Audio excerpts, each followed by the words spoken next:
È un primo passo sicuramente importante, spero e speriamo che non sia un passo definitivo, ma che ci siano ulteriori passi. Decreto lavoro, taglio al cuneo fiscale. A margine della presentazione della settimana della sostenibilità in programma dal 15 al 19 maggio a Sant'Artemio, a Treviso, arriva un sì con riserva dagli industriali di Confindustria Veneto Est ai provvedimenti a sostegno dei lavoratori messi in campo dal governo.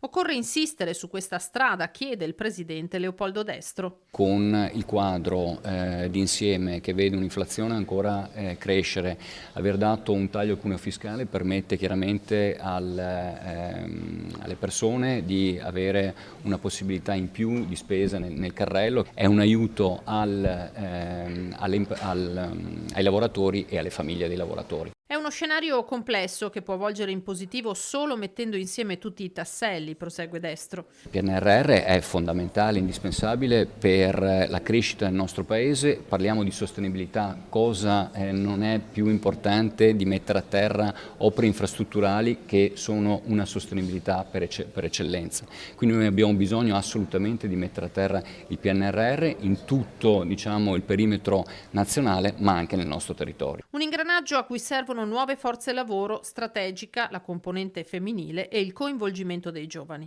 E poi c'è un tema senz'altro dell'immigrazione, non trattare come slogan ma trattare come accordi mirati e precisi, perché l'immigrazione rappresenta anche questo un importante tassello da sviluppare nei prossimi mesi, nei prossimi anni.